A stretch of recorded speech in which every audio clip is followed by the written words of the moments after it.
imbuzi bafethu asike siyihloniphe imbuzi awuyimunyunge lento umuntu umethi woza nembuzi kodwa manje sizohamba futhi siyemphelandaba soyihlabela khona leyo mbuzi imbuzi akusona isilwane esincane bafethu ekufana nenkukhu ukuthi ungavela uyithathe nje uthi uyahamba uyakogeza imbuzi bafethu ijule kabi imbuzi bafethu oyibheka into oyicubungula ngempela into ngaphambi kokuthi uyenze ungajaha ukuthi uzothatha imbuzi uhambe nawo uzala emphelandaba ngona ngithi ngizokulungisela izinto ezithile nawe sekulula ukuthi uze nembuzi la asisakwazi ukukhuluma nogogo khuluma kokuthethe nezinto amavasha bahlosile bathi usokhuluza ugogo bewe asisakwazi ukukhuluma nogogo bungayeseduwewo sakhuleka kunina abakhulu hayikhona bogogo nomkhulu igama umfoka mbanje itsisa simbiza ngonduna kanjaba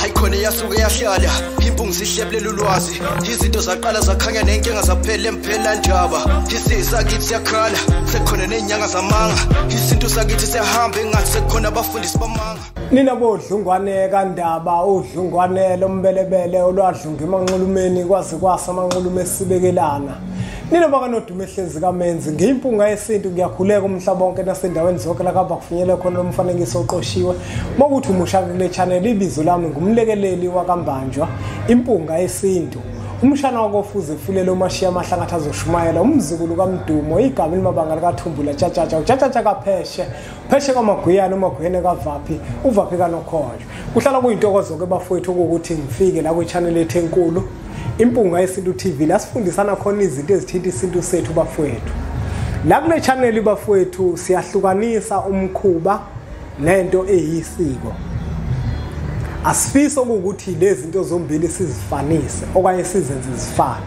uzokhumbula ukuthi isintu sethu njenganento exhantile enamagatsha yebo kuyenzeka ibe khona izinto eziyimkhuba kodwa akusona sonke isikhathi ukuthi isintu sethu kuzosigcine kahle kufanele ukuthi kube khona izinto eziyimkhuba zikhona izinto othola ukuthi ziyimkhuba kodwa ehambisanayo nesintu sethu othola ukuthi imkhuba ehlambulukile bese kuzoba khona imkhuba engalungile ozothi mawuyenza igcina iqhatha nethongo lakho wena njenganomuntu namuhla kodwa bafowethu ngifisa ukuzokukhuluma ngifisa bafowethu ukuzokhuluma udaba olubucayi kakhulu bazongixolela abantu abangeke baluzwe kahle bazongixolela abantu ababelaphi bendabuko ekuyinto abayenza into efana nale kodwa ngiyafisa ukuthi nabo bangangizwa kabi ngoba ekugcineni abantu bafowethu bayashayeka uthola ukuthi bashawa amaphutha ethu thina abantu othola ukuthi sibenzisa wona bese emva kwaloko ziyakhala uthola ukuthi umuntu impilo yakhe ixoveke iphele nya umuntu uyazi bafowethu kukhona izinto ekubalekile ukuthi thina njenganabantu sizihloniphe futhi sizazise uyabona nje uma umuntu kubalekile bafowethu ukuthi imbuzi uyihloniphe kakhulu imbuzi kubalekile bafowethu ukuthi siyihloniphe kungabi lula nje kuwena mangithi mina ufikile lemphelandaba bese ngithi fika nembuzi kungabi into elula ufanele uzibuze eqala ukuthi imbuzi kanti isebenza umsebenzi imuni imbuzi kufanele ukuthi uzibuze lokho kuqala ngoba imbuzi bafowethu ayiveli ihlatshwe imbuzi kungakhulunywanga ayenziwa lokho ayihlatshwe imbuzi kungakhulunywanga uma futhi imbuzi ihlatshwa ayihlatshwe imbuzi kungakhulunywanga nabantu abadala uma ukuthi leyo nto sokuzoyilungisa kusuke kuyinto ethinta abantu abadala umbuzo ke nangoku umbuzo uma wena uzeza nembuzi la emphelandaba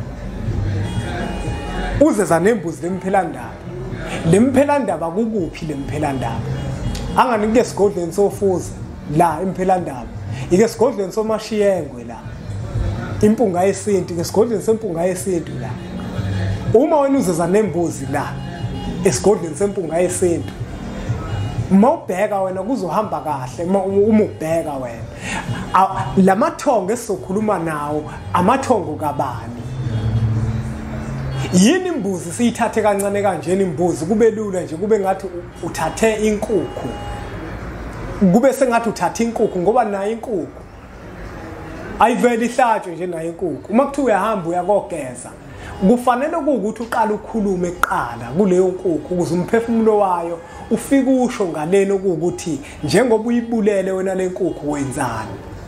Manje indaba kubelula ukuthi uvele uthatha imbuzi nje unqamule nayo inkalo. Kufanele izinto zakho zikushaye. Kufanele izinto zikushaye ngoba wena imbuzi into ovela uyithathe kancane nje. Imbuzi kuyakhulunywa bafowethu uma kuthiwa kushoniwe kini awukwazi ukuthi uzeze imphelandaba. Uthi uzogeza imphelandaba ngembuzi.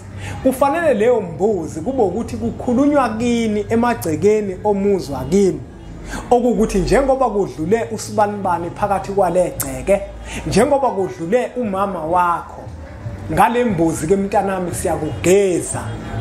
Ngale mbuzi siyakuhlambulula sikususa wonke amathunzi amnyama nalomshophi lo okuvelele. Siyawususa nalelofu elimnyama eligubuzele siyalisusa ngale mbuzi. Kukhulunywa le ikhaya emathongweni le ikhaya ukuthi ezwe. Hayi ngokushisa impepho vele makukhulunywa nabantu abadala akusho ukuthi makukhuluma nabantu abadala kufuna ushisa impepho ngaso sonke isikhathi. Manje wena uzothatha imbuzi uhambe nawe uye entabeni. Ngokwenziwa lapho umkhuba loyo. Kufanele ukuthi lo mkhuba ungawujwayeli wena ngoba awazi ukuthi wena uzokuphatha kanjani. Omunye umuntu ungamphatha kahle kanti wena elakhe ithongo ngeke lihambisane nawe. Bese wena into zakho ziyaphenduka, zikuphendukele. Kwenzeka izinto ezimbi phezulu kwempilo yakho kanti wena wathatha isinqumo kwangafanele ukuthi sithathe. Wathatha imbuzi oyihlabela entabeni. Kungafanele ukuthi uhambe ohlaba imbuzi entabeni. Uthola ukuthi uzoyithenga imbuzi uthi wena uyolungisa into ethile kanti uyaxova. Kine emuva imbuzi okazi uyithenga ubuye uzohlaba. Wena uthi uyozilungisela izinto kanti uyozixovela izinto. Imbuzi bafethu angabe into esiyithatha kancane. Imbuzi isilwane kufanele ukuthi bafethu usisebenzise ngempela mawuke ekhaya. Noma ngabe yinini uma uzothatha imbuzi uhambe uye nawo la uyakhona. Umkhuba loyo. Lo mkhuba lo kubalekile bafowethu ukuthi ubhasopo ukuthi ungawumkhuba ozokwazi ukuthi ukuvuna izinto zakho zihambe kahle. Mhlambe ngeke uzukuvune lo mkhuba. Izinto zakho zavele zikuphendukele. Ngoba ithongo lakho awulazi ukuthi yini elijabulisayo lona. Yingakho ke kubalekile ukuthi mawenza izinto uzenze ngendlela eqondile. Ngiyazi ukuthi mhlamba ngizwakala kahle. Kodwa abantu abaningi umkhuba bayayenza. Imbuzi bafethu asingayithathi kancane. Imbuzi isilwane kufanele ukuthi ngempela uhlabe ekhaya. Ungathatha imbuzi mhlawumbe uye nayo olwandle okwenza othile hayi lapho usugila umkhuba lokugilwa lapho. Kwazi nawe lokho ukuthi leyo nto yakhe ingangalunga futhi. Ngiyazi futhi ukuthi angizwakali kahle njengoba ngiyikhuluma lento. Ngoba kunabantu vele umkhuba enjalo abayigilayo bese bathi kuyisiko. Kubalekile ukuthi bafethu izinto masizenza eziyimkhuba izinto sisho ukuthi lento iwumkhuba lento mayihamba kanje. Awukwazi ukuthi ngempela ungawohlabela imbuzi entabeni. Wenzani lapho? Iliphi letho ngokhulume nalo lapha entabeni? Ngoba yonke into bafethu ethinta umsamo wakeni nokuhlaba kufanele ukuthi uyilungisele ekhaya leyo.